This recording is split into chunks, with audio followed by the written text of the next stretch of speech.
On today's episode of Still Processing, a 76ers podcast, we take a look at some of the Sixers free agents, who should stay, who should go, and compare it against a recent report by the Philadelphia Inquirer's Keith Pompey. All that and more on today's episode of Still Processing, a 76ers podcast.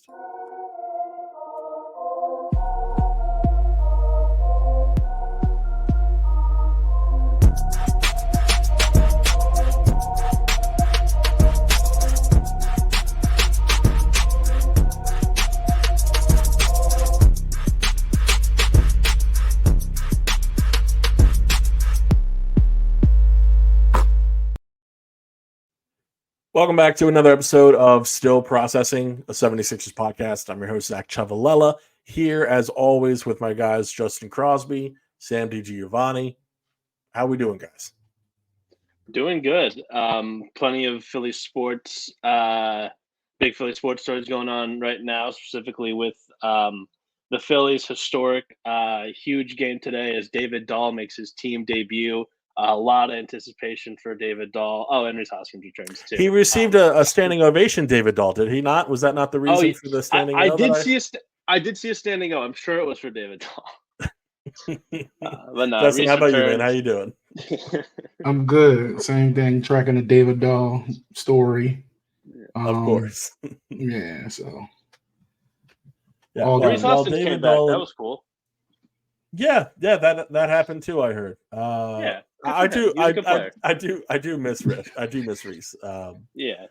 But well, whatever. We could go on and on about that, and maybe another time we do. For right now, we'll just be happy that David Dahl's Phillies are up 3-0 in the bottom of the fourth. So we'll take that. And he hit a homer. And he hit a homer? Oh, look at that. Yeah. Oh, my gosh. Yep. It's like Chase Utley in his first appearance with the Phillies. Chase Utley, Bryson Stott, and David Dahl. Look at that. Oh, yeah. But, we do have some Sixers stuff to talk about as well. Obviously, it's not in the middle of a thrilling historic season like the Philadelphia Phillies, but there are still plenty of things to discuss as far as Philadelphia goes. And some of it, I understand, does get a little bit repetitive, but we get hit with a little bit of news drops here and there. And one of the latest came from the Philadelphia Inquirer's Keith Pompey, who discussed some of the free agents from Philadelphia who the Sixers may want to retain. So I'll go ahead. I'll read the actual excerpt from the piece, from Keith's piece. Again, it's at the Philadelphia Inquirer. So starting with a quote from Daryl Morey. This is during this offseason. Sam and I were actually there for the postseason, end of season press conference. So Morey says, "We're focused on getting the best players within the CBA constraints, which is basically you only get so many. You only have so much money." So Pompey goes on to say, based on those constraints, a source said that Nico Batum, Kelly Oubre, and Kyle Lowry are the free agents the team most likely would like to re-sign. Not only do they mesh well with all-stars Tyrese Maxey and Joel Embiid, they might not command a lot of money in the free agent market. So first of all, just looking at that in a vacuum, these are three guys who heavily contributed to the team last year. They are all three in somewhat of a unique situation, Batum and Lowry being towards the tail end of their careers, so they may not command as much money. And Kyle Oubre, we will dive a little bit more into, his kind of journey through the NBA and kind of what led to him getting the deal he had with Philadelphia last year and why he may be a bargain once again this year. But first of all, I just kind of want to get your overall impression of those three being of all the free agents, because again, every free agent, or rather every player on Philadelphia's roster is now a free agent except for Joel Embiid, Paul Reed, Jeff Doughton, who is non-guaranteed, and Ricky Council, who was also non-guaranteed. Well, I guess I should include Paul Reed in that non-guaranteed category as well, since they didn't make it out of the first round. But other than that, Tyrese Maxey is the only surefire player to be back next season. So with those three being the only three players mentioned by Keith here, Justin, why don't we start with you? What's your immediate takeaway from that list of names? My immediate takeaway is that those three guys were major contributors at the end of the year as far as their run without Joel and in the playoff series against the Knicks. Kyle Lowry came to Philly for a reason. He wanted to get back with Nick Nurse. and he wanted to be closer to home, well, his birthplace. So I'm assuming that, that's something that still intrigues him. He wants to help, put Maxey under his wing. So that makes sense. And then as far as Kelly and Nico, I feel like those are the two guards that honestly should have been playing. I mean, we don't have to rehash Tobias Harris, but just feel like those were the two wings that made the most impact the last 20 games of the season plus the playoffs. So if they can get all three of those guys back, I think that's what they'll really try to do. Kelly Oubre is intriguing for the fact that he may have played himself possibly out of the price range for the Sixers, so we'll see. And then for Batum's sake, kind of seemed like, he thought about retirement. Oh, that's what everybody thought. And then, come to find out that he didn't know if he would like Philly, and he wound up turning out, he loved it. So, it would be good to get all three of those guys back. And the one thing I'll say about Batum is I think he was caught by surprise by the love of the fan base of the team. We all know that the fan base can be crazy. I'm a fan as well when I go to the games not working, so I get it. But one thing that really stands out to me about Batum and why I really welcome him back is one, his play on the court, but his just ability to just understand the moments and when he's needed to step up and when he's not needed to step up, and him understanding when he was really needed in that play-in game against the Heat was just a big deal. So, I'm not surprised that they're on their radar. Yeah, you look at the three guys, and obviously veteran impact and veteran savvy and just general performance, all kind of flash to the forefront. Lowry was a big mid-season acquisition. Nico Batum was a big beginning of the season acquisition. Kyle Lowry was a big, or rather Kelly Oubre, I should say, was a big offseason acquisition, right? These are guys who by the end of the season, they were all contributing. And even if I'm not mistaken, they were all starting in the starting lineup in the playoffs, were they not? Oubre was in the starting lineup. I know Nico and I'm Nico was mistaken. off the bench. Yeah, Nico was off the Nico bench. was off the bench towards the end. That's right. Yeah, but we've seen him start at times during the regular season. That's a possibility even moving forward, depending on what the roster construction looks like after this big free agency, possible trade market window and opportunity here for Philadelphia. But just looking again at that collection of names, Sam, is there anything that particularly stands out from that list?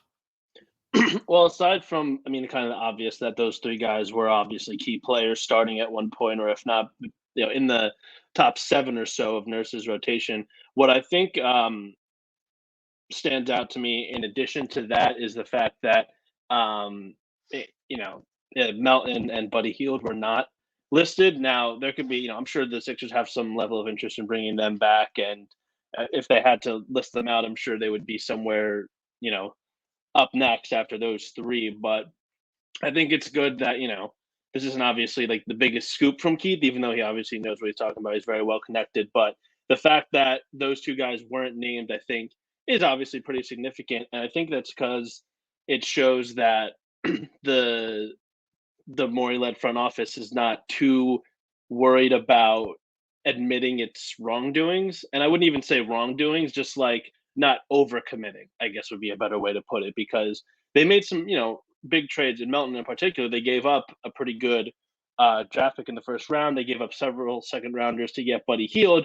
And I feel like there's a lot of pressure from, just the front office in general to be like, hey, we gave up a lot to get these guys. It would be much more, the trade would look a lot better if we get more than 2 seasons of Melton or more than half a season of Buddy Hield. But the fact that there are the other guys, who are more prioritized in the rotation, who ended up being more productive for Philly for reasons that include both, limitations to the other guys' games, and with Melton, obviously his back injury, just the fact that the 3 names prioritize who helped the Sixers the most and not what did the Sixers give up, to get them. It shows, however level you want to dig into it, that they're really focused on building out the team and not just trying to like justify their own moves as best as they can. Yeah, I'm actually looking at. I always I don't want to say forget, but just don't think about the first round pick that they gave up for DeAnthony. And I would say that the trade was definitely worth it for the production that he had in Philadelphia. Looking back on that and using revisionist history, which is one of my pastimes, is just rereading mock drafts and thinking about how the Sixers could have gotten this guy or that guy. Really, the only players there were Nikola Jovic, who's just now kind of establishing himself. Andrew Nemhard, obviously. Caleb Houston, I think, is a player. The lesser Jalen Williams, although that kind of sounds insulting, and Jaden Hardy. Other than that, it was kind of slim pickings. David Roddy was the pick that ended up going to Memphis. And so, when you kind of look at it in a vacuum, they're considering that you don't know that they would have selected one of those more productive names. And it's early in a lot of these guys' career. I think it's easily worth it for Melton. So you can still, even if you don't re-sign him at this point, I think you can still look back on that and say that's a success. And maybe that makes it a little bit more palatable there. But kind of to your point, they're not afraid about admitting, mistakes, if that's the term that you want to use. Daryl Morey was even pretty straightforward about Buddy Hield, saying that the fit wasn't as expected. It wasn't as good as they thought it was going to be. And he did leave it open-ended, saying that, possibly if he does come back to the team next year, that it could be, a bit better, of a fit. Then, that's something that you can possibly foresee should Buddy Hield decide to come back. But one of the big things that really stood out in what Keith said is specifically just about how, financially flexible this could leave the Sixers, specifically saying that they might not command a lot of money in the free agent market. So kind of looking at these guys in their free agent situation one by one, I guess let's start with Kelly Oubre, because that's probably the most complicated situation of the three. Obviously, he's been a player who's produced, for several different teams over the years, consistent double-digit scorer, tons of athletic potential. He signed for a minimum contract, vet minimum, the Sixers last year. So obviously, he's kind of already been in that position where he is, and he did turn down more money. Let's put that up front. He did turn down more money to join the Sixers at the minimum. But, with that being said, not only does that establish a track record that he could potentially do that again in the future, but we're probably talking about negotiable numbers here. So we're probably talking about a portion of the taxpayer exception that someone was offering or something such as that. So, with that in mind, just knowing that the number wasn't overly high for Oubre in the first place, a lot of that has to do with kind of the reputation that Kelly had coming into Philadelphia. And you would hear it from a lot of different places. And I know that there were, these are not my own sources, but members of, or those with ties, I should say, to the Golden State Warriors organization who didn't have fantastic things to say. His time in Charlotte with the Hornets obviously was not, it was impressive when you look at the points per game. But other than that, it wasn't a very enthralling performance for potential contenders. And, there's kind of been this reputation of, kind of an offbeat, kind of a me kind of guy. And then he comes to Philadelphia. And I mean, speaking for, and we're all there at the games.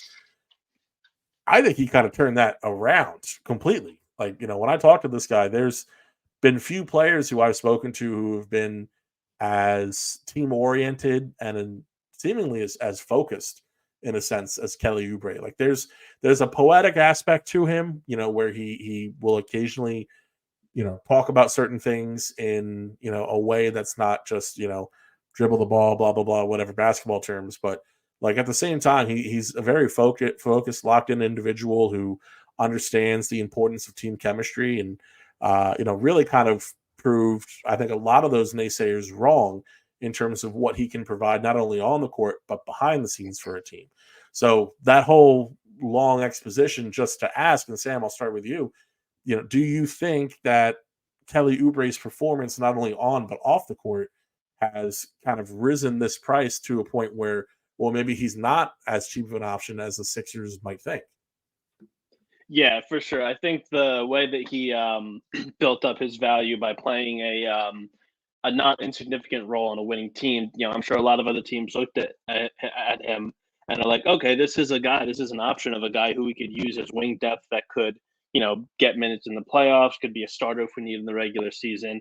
Obviously, the Sixers were the team that showed that interest in him, and it sounded like Kelly, every time he talked about the Sixers, showed his gratitude to the organization and how glowingly he spoke about it, not just his teammates, but just the organization and Nick Nurse and everything as well.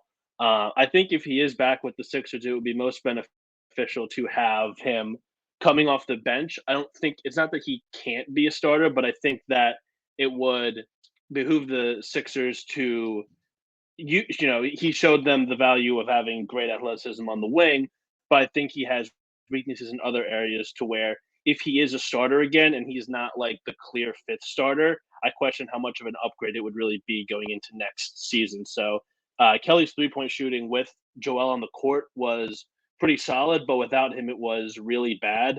And he does make up for it by being very hell bent on getting to the rim and bringing value on defense on and off the ball.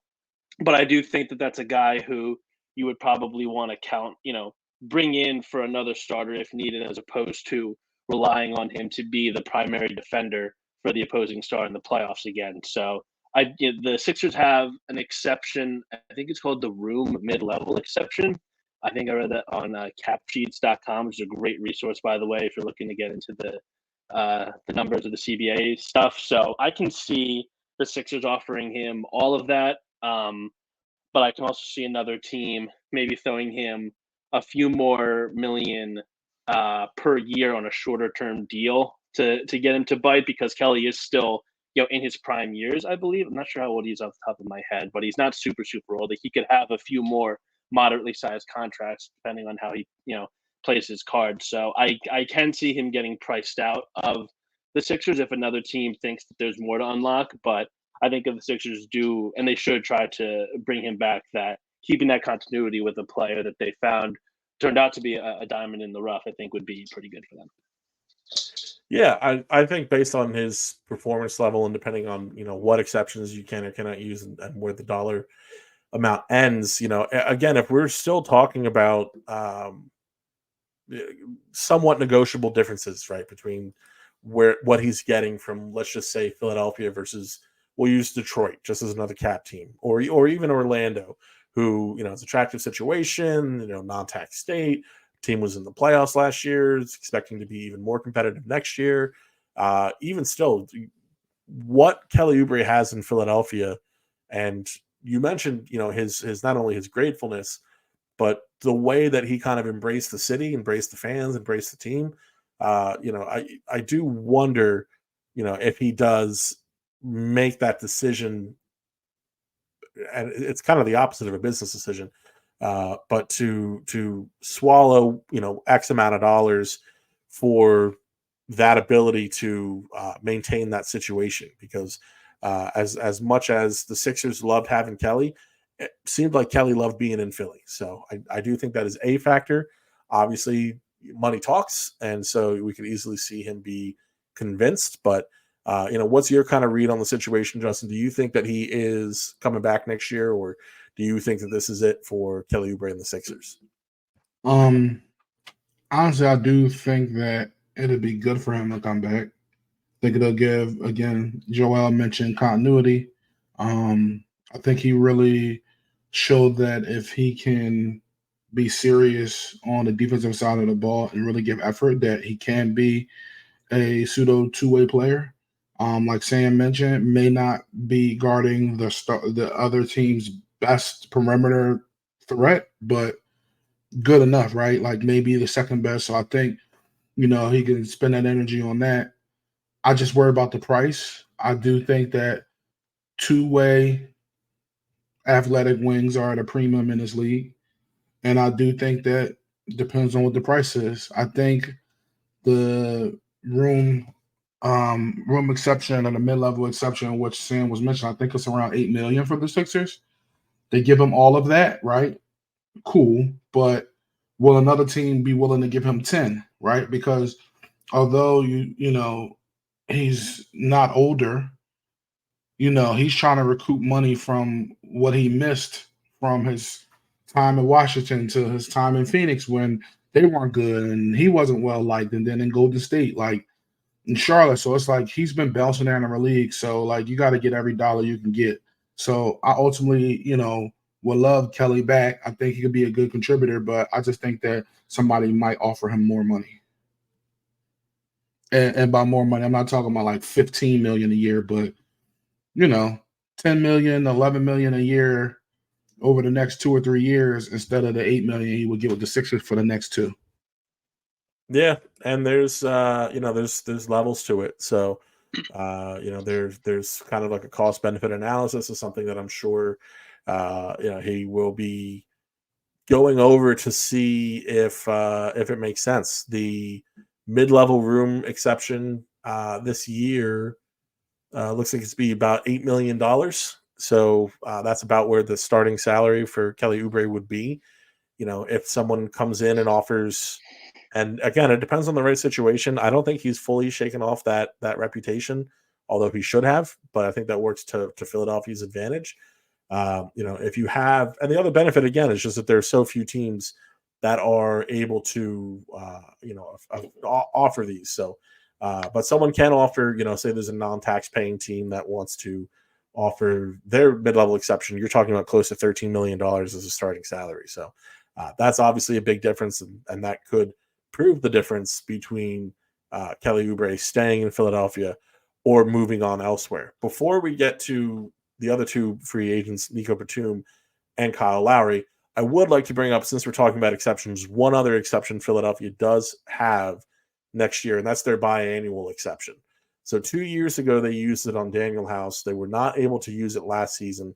So that means that they now have it this season in addition to the salary, the open salary cap that they do have, and in addition to the mid-level room exception. So the biannual, that is for roughly $4.7 million.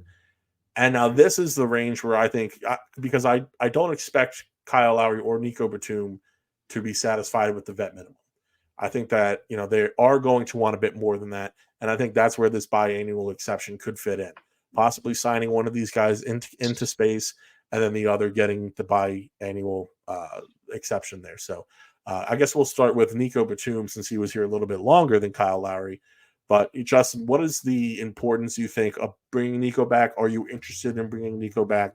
And what kind of role could he play if he does return? Yeah, I'm very interested in the Sixers bringing Nico back.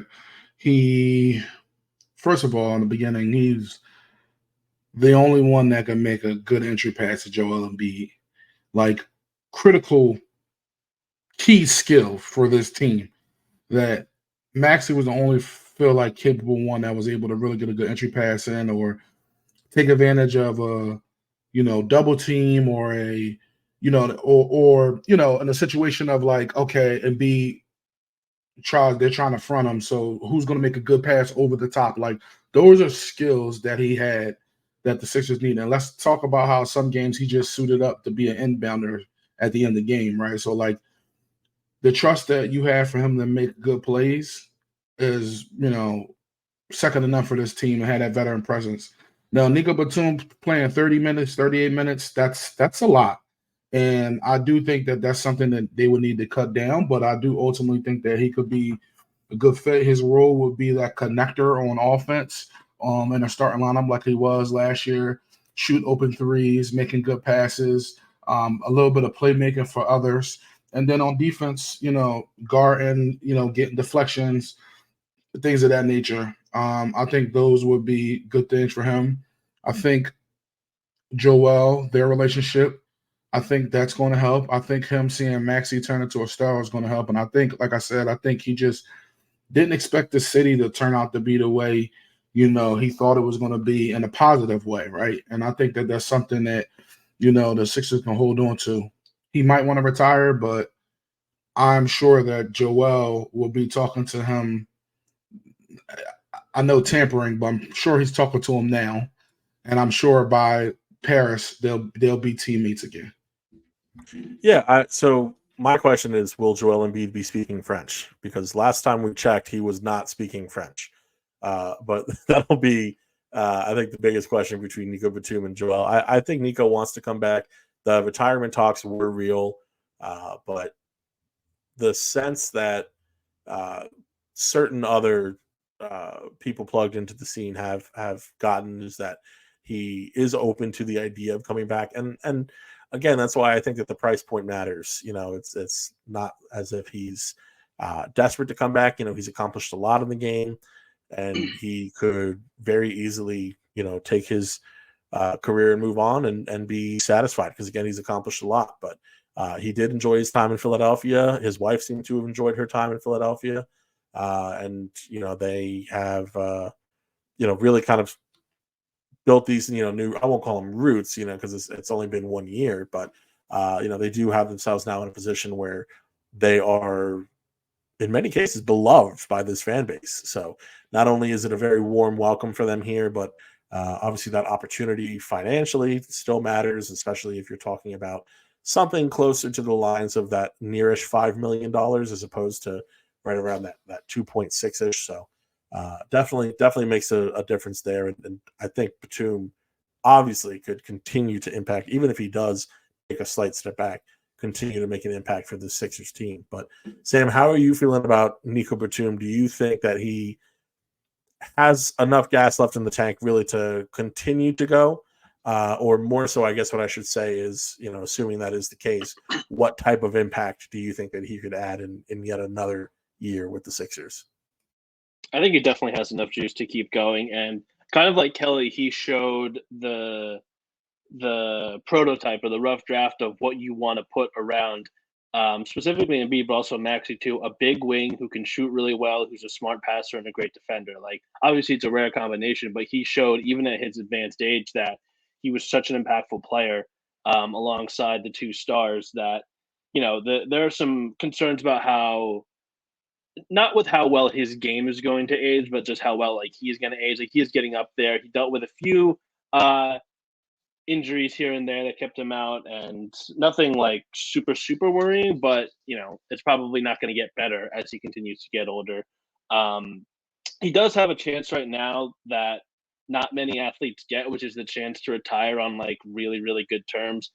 He just went out and had a good season for the Sixers. Now he has the chance to play in the Olympics in his home country on a really good team with the next basketball superstar, young kid from his home country, getting ready to make that leap. Teams up with him, teams up with other great NBA players, and they go for the gold. And calling it quits after that, after a very long NBA career, would make a ton of sense. But I'm sure that he, has that competitive itch to where if he believes he can keep going, he will want to come back. And I think that although, again, it would be best to, if not make him a bench player, make him a starter that doesn't play 25 minutes every single night. Like, he's definitely good enough to continue playing. It's just a matter of if he wants to. And I'm sure, as Keith reported, and just as, Joel said in the locker room after game 6, he told Nico specifically, you're coming back to the Sixers. Like, I'm sure there's plenty of mutual interest with Nico coming back to a really good situation and to a team where he'll continue to have a role he has some familiarity with and who he could provide some good minutes for, because he's just such a talented player. Yeah, and I think that when Joel talked about continuity, obviously there were multiple messages, behind the idea of continuity, both just talking about things that have happened in the past and the desire for it in the future, obviously. But, when you think about who he may have been talking about that, or rather who he would think that he would want to stay with Philadelphia and to pursue that continuity with, just seeing how they played and interacted this year, I would say Nico Batum is near, if not at the top of that list. Once you get past, guys like Tyrese Maxey, obviously. So I think that Joel would be enthralled to have him, and I think that goes a long way, even to Nico, to bring him back. So I would say that I'm hopeful that Nico comes back. I think it's almost likely, again, money depending, that Nico Batum does return. I would say a lot more likely than Kelly Oubre necessarily. And the one thing I want to bring up about Nico is I think they were playing Charlotte in the middle of a tough stretch without Embiid, and it was a home game, and it might have been against Charlotte or someone else, but I think it was against Charlotte, and it was just like the boos were raining down because they were playing bad, or Tobias was playing terrible, and it was like sequence of like missed shots and like a fast break, and Tobias missed the layup, but the refs didn't, call the call, and like the stadium was like started to rain and booze. They wanted to erupt for something good, but it was just like everybody was on pins and needles because it was a close game. And Nico looked at the crowd and literally told everybody like, "Yo, everybody like chill out, like we're going to get through this, like lay off Tobias kind of thing." And I was like, "Yo, he gets it. Like he realizes what's happening, right? Like he hears it, he sees the play, he sees what's happening, he knows he's starting to get endeared to the town. And he's like, yo, everybody relax. We're going to get a dub." And it was kind of like just something where he was like, okay, that veteran presence, even like telling the crowd to calm down, and which they did. And it was like, yo, that was cool. That was cool to see. I get that that's not. I'm going to compare apples to oranges here for a second. It's not as personal as this situation that I'm going to compare it to. But how different is that than Al Horford shushing the crowd after making a three? I mean, that's just you talk about two guys, and again, Batum was not dealing with the booze directly himself as much as say Tobias, but just talk about two guys who handled that situation completely different, and it really just goes to show Batum's value, I think, in Philadelphia. But I do want to move on to Kyle Lowry, last but definitely not least. Came over and, to the shock of I think quite a few people, played a lot better than many were expecting. And you're talking about two guys between Lowry and Batum who were key postseason contributors. Lowry averaging 7 assists, or 7 points rather, 3.5 rebounds, 4 assists, and Batum, I mean, shooting over 40% from three during the postseason. Looking at Kyle Lowry, he is obviously continuing to get up there, but has shown combination of veteran salve. His defense is holding up rather fine, and I think that he's also been made a positive impact on Tyrese Maxey as well. What is your general feeling about the idea of bringing him back, Sam? And I guess we'll kind of connect this to our next subject of who else the team should look to bring back. Are you looking to bring back Kyle Lowry, or are you trying to bring back Campaign next season? So between the two of those, I think it would be best to bring back Campaign. I don't think Lowry is by any means a bad player to have on your bench. I think he obviously showed that he can still provide value as a role player, as just a tough, gritty guy who will do the dirty work, who will make the right passes, who will shoot. But he is getting up there in age, and I think it would benefit the Sixers to have from their guard play more, offensive upside, some more, shot creation juice. And I think that's what Cam brings. I don't think it would be a bad idea to bring back Lowry, but I think, in my opinion, his role would best be off the bench, more of kind of like an end of the rotation type of guy. And I don't feel like he's going to go for that type of role. There are plenty of other good teams he could go for on a minimum and play a good amount of minutes. So if his role on the Sixers is to be like a third stringish point guard that still gets like a handful of minutes every game, I feel like he would prefer to play elsewhere. And why I think Cam is more important is because he brings a legitimate like offensive juice that could probably come at a pretty cheap price. I don't know if he's going to get a minimum per se, but if the Sixers, if they essentially do the same as the house contract, which was 2 years for the biannual exception, if they do that for Campaign and they have a backup point guard who can shoot the ball really well, can attack downhill, get to his floater, and provide value as a team defender, I think that's really, really valuable, more so than a guy on Lowry, who obviously is super accomplished, but right now is just kind of playing like a smaller, 3-and-D defensive-minded wing, which does have its value. But again, I feel like it's a role that isn't as important as a backup point guard who, can keep the offense going. And Cam did a really good job of that. So I think between the two, I think it does sound kind of funny to prioritize the guy who isn't as decorated compared to the, multi-time All-Star champion who, chose Philly midway through the season and still did play really well. But I think Cam would probably be better off for the Sixers to prioritize re-signing than Lowry. So, Justin, before I get to you, just to kind of tail off that, Sam, one of the differences, and I'm not necessarily, it's a pun, but not to campaign for one of these guys over the other at this moment.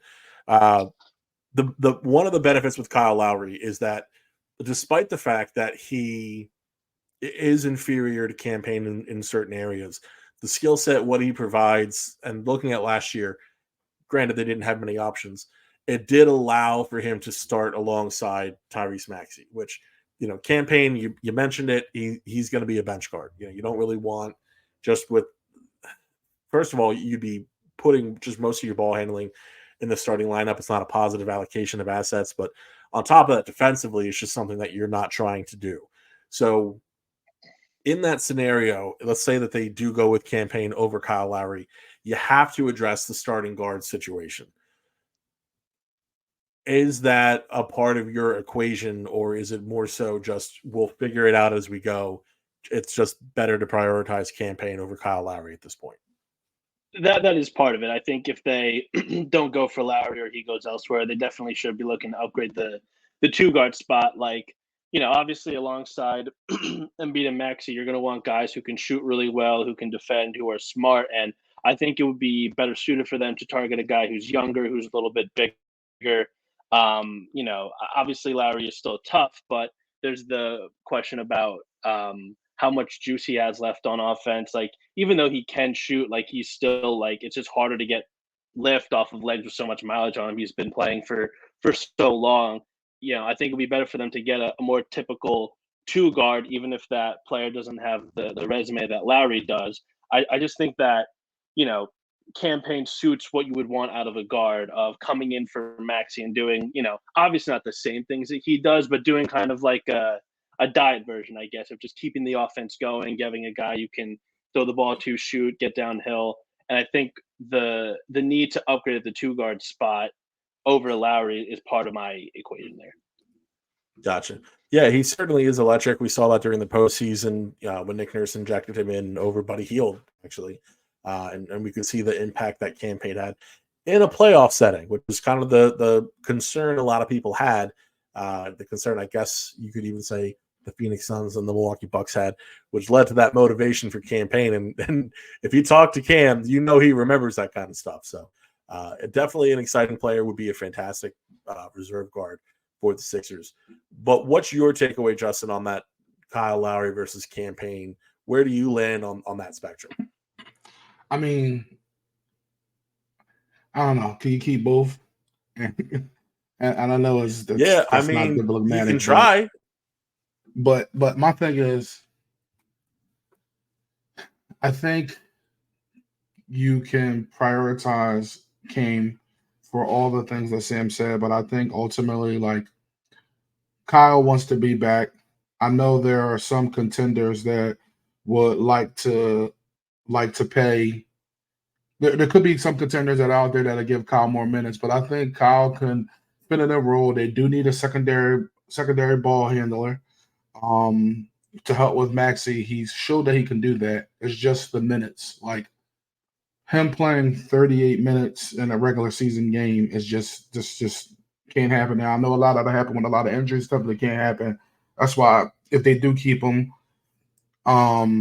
you have to address, and get another guard. If they don't get a star, right, but they get another guard, whether it's Malik Monk or whatever, like, you got to get somebody else who can eat up those minutes and, take his place in the fourth quarter lineup if needed down the stretch. But, ultimately, I think Kyle wants to come back. So I think you prioritize Kyle over Cam. And then ultimately, if you can get Cam on a vet min, I would go for that. But it's just, you have to see the way the guard play shakes out for this team, because we talk about another name, and I'll just bring this up real quick, but like Buddy Hield, like, I know Daryl, we all didn't see the fit like we thought we did. And but maybe with, a different offseason, bigger offseason, more time with Joel, things of that nature, I feel like, he could come back and make a difference somewhat from a shooting aspect, because you can never go wrong with, a lot of shooters. So I think it all depends on what happens with him too. Like, you can't bring all three guys back, right? So what's going to happen? There's going to be an odd man out. So it'll just be interesting to see how that goes. Yeah, I mean that's going to be the thing to watch is kind of just how this entire roster shakes up, and you brought up the point of whether or not they do succeed in star hunting, and there's obviously financial implications there, and who you can bring in at that point. Uh, but regardless of that, I guess I should say, if there is, since you brought up Buddy Hield, if there is a Sixer outside of the ones listed by Keith, and we'll just list this as quick bullet points as we wrap up. Who's the guy? We'll just open it up to anyone who played for Philadelphia last year. Who's the guy who played for Philly last year that you are interested in bringing back that's not on that list? Justin, why don't you start with that? I don't know. I'm interested in bringing back because I was looking through the I list. told you before the pod that we were going to do this. I And know, you open I with, know. I It's a don't couple know. guys but it's because it's between two guys, and I just Okay. Go it's with hard to. both. So it's There's like enough Robert guys out there. Covington. Okay. All right, Robert Covington and KJ Martin. And the reason I was saying it's hard because a lot of people are not KJ Martin fans, but I feel like we didn't get a chance to see enough of the athleticism that he can bring to the court. He played a lot of small ball center. He didn't play a lot of four. He didn't really play next to Embiid, and I think it would be very interesting. I think Embiid plus and Maxey plus athletes or shooters, I think is a combination that can work, and we really never got a chance to see it play out. So that's why KJ is kind of on my mind, but then also Rocco, we didn't really like he had a knee injury for 17 years. Like we don't even know what really happened. So it's like we didn't get a chance to see how he could have affected the playoffs or Joel's absence or be another 3-and-D guy on the court against the Knicks. So it's just like those are two guys that really like I was trying to choose from. Yeah. It feels kind of homerish, but it also feels like unfinished business for Robert Covington. So, assuming that he's fine after the injury, that is still, I think, somewhat of a mystery. I think everyone, at least if you talk about the fan base, and I don't see why the media, would feel different. I know I don't feel differently. Would love to have him back next year. So, I think that's going to be an interesting situation to watch. And hopefully he is, if not already completely healed, he'll be ready to go by the start of next season, and we can kind of see from there. But Sam, what's a name or two names that you have from the players who played with Philly last year you'd like to see come back? So Justin kind of took my two. I like both of those answers a lot. Covington, obviously being a process Sixer, obviously it would be great to keep him around. The Sixers didn't really have a defender quite like him. Obviously, they had plenty of big guys, but his IQ and his ridiculously quick hands, like he's always been that type of guy. And then, maybe he just kind of had an above average year the way like a shooter might with his ability to get steals, but just that type of IQ and his ability to generate turnovers was really, really big. And I think having him around to keep doing that would be huge. KJ Martin as well. Like he's a guy who his impact kind of goes, it's kind of best measured away from the box score. He's not going to fill it up, but he's a type of guy who has, the ability to defend multiple positions and, make plays out of the short roll. And he can definitely be used as a rebounder. At the four spot.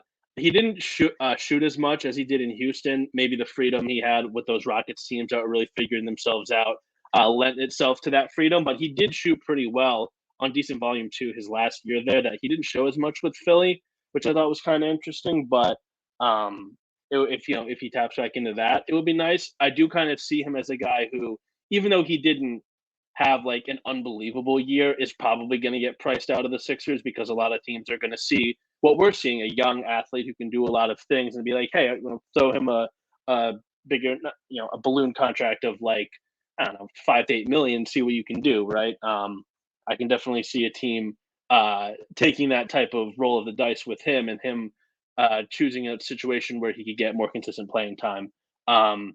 But I'll offer another name as a guy who would be really nice to have off the end of the bench, and that's Jeff Doughton Jr.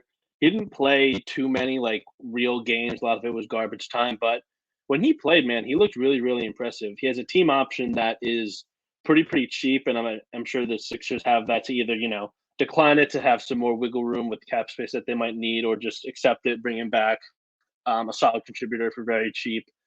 He really is a solid player. He shoots the ball really well. He can read the floor super well. He can make plays on defense. He's got, he's obviously pretty skinny, but he can he's got the good enough size at the guard spot to play a variety of roles, and he just seems like a smart, heady basketball player. So bringing him back, even if it's not necessarily for a rotation spot, like he's just, I feel like a great type of player to have as like someone who fills in the rotation just in a pinch. So he's down on the list. The other guy's campaign is probably the one not listed by Keith that I would look to get back the most, but Doughton is on that list as well. Yeah, and the reasons why you laid out bringing back Dowden is exactly why he was in Philadelphia to begin with. So to be able to utilize him as a potential third or fourth ball handler on the team, I think he's more than capable of that, and he's shown he's cerebral enough to contribute. KJ Martin, I like KJ. I want to make that perfectly clear. I am a KJ Martin fan. I like how he plays. I like the person. He was cool to talk to this year. Sam, tell me if I'm reading too much into this. His vibe, and so I'm reading into things. This is not reporting. I'm reading into things. His vibe at his end of season press conference, like after he was done talking, it kind of felt like he wasn't coming back. Did you pick up on that? Am I reading too much into it, or it kind of felt like he wasn't coming back? I'm pulling up the quote that he gave now. Someone asked him point blank if he wanted to come back, and it's actually pretty long, so I won't read all of it. But the gist of it was, yes, the Sixers were cool, but I really would like to get into a situation where I'm able to play more. Again, that's not verbatim. That's me paraphrasing. Yeah. But he did make it clear that he wants to find the right situation by him, made it clear that he's still young. He's going to be an unrestricted free agent, I believe. So he wants to take advantage of the opportunity that he has to, either cash in on a big deal or find a team where he knows he can play a lot of minutes, probably both. So that was kind of clear. And it wasn't that it was like a vibe of I'm definitely not coming back here, but it was very strong sentiment of I'm going to do what's best for me. And makes total sense at this stage in his career. Why shouldn't he? Yeah. Well, I think it's the combined And logic of just like what he's looking for just doesn't feel like it's here. It could be, and maybe hopefully it is, but it doesn't feel like it is. yeah, and I will say this: he didn't even expect to be here after the trade deadline. And I can speak to this, and Sam, you were there too. I don't know if you specifically remember, but the night before the trade deadline, or the last game before the trade deadline, whatever it was, they played Miami and they lost. And or was it Miami? They lost the game.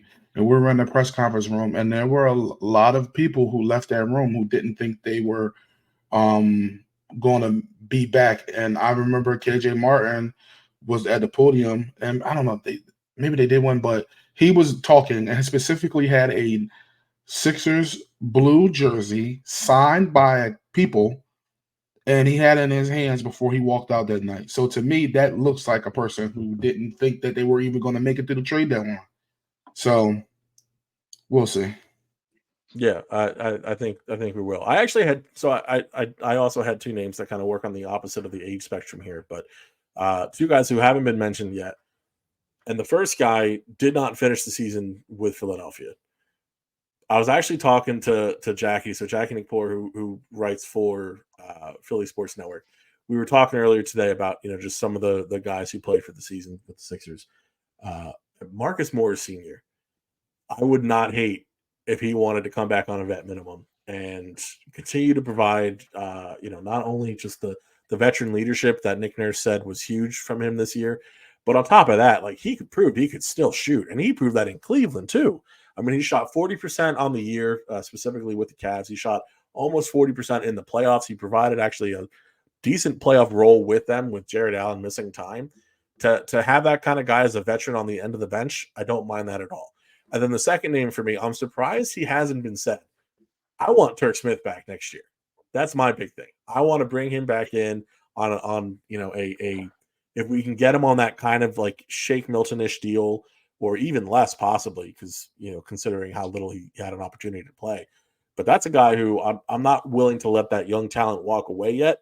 I think the shot making is legitimate, and I definitely want to bring him back and see what he has. But what do you guys think about either of those players? Turk is on some sort of restricted free agent type of deal after being on the two-way. I totally agree. He's definitely worth bringing back in the two-way. No reason to bring in three new guys. He seemed to have a pretty solid season with Delaware, and he does have that upside as a scorer, as a guy who plays hard. Kind of like campaign, not one-to-one comparison, but Turk, especially at least just to watch him in the summer league again. It was so much fun watching him in the summer league. So let's at least get one more summer league run for Turk. But it would be good to keep him around. For Morris, I'm not as optimistic. He's someone who just personifies the fact that the game is about a bucket. He just makes hard shots. He's a great shooter. He's unafraid to put it up, and he still shoots very efficiently. But I have a lot of questions pretty much everywhere else about him, honestly. Obviously, it would be cool to have the Philly guy back in town one more time. But as solid as he did play for the Cavs, and as urgently as they just needed guys who could play because of the injuries they ended up dealing with, if he is a part of the playoff rotation again, I think it could be kind of an issue. But as a deeper I think guy there's levels off the end of to the it. bench, Like if we're talking about playoff contributor, or if what we're would you talking bring about in? like the last guy on the bench, like I think there's different Well, levels. yeah, Like right. if you're like 13 through 15, as opposed to like 8 or 9 in the rotation, like that's kind of the difference I think we're talking about here. So if he wants to be that 8 or 9 guy, then yeah, that opportunity is not in Philadelphia. Yeah, 13 through 15 on the bench, I have no problem with. But I also feel like I'm sure some team out there will, offer him a bigger role, and he'll probably go there. But yeah, if he's an end of the bench guy, if he's someone who only plays heavy minutes out of injuries, yeah, I have no problem with that. Yeah. Justin, any thoughts before we close on Turk Smith or the Marcus Morris Sr., who would be the greatest homecoming story for a Philadelphia athlete that we have? Nah, just that if Twin came back, I gotta get him in the locker room or something and ask him about 07 public league hoops when we played against him in high school to bring There back you old go. memories. That's enough reason for a vet minimum. So Daryl, if you're out there, that's enough reason right there. So bring him home and let's keep it rolling. But thank you so much for joining us today. Thank you for listening. Thank you for watching. I've been Zach Chavalella with Justin Crosby, Sam DiGiovanni. We'll be back next week for another episode of Still Processing, a 76ers podcast.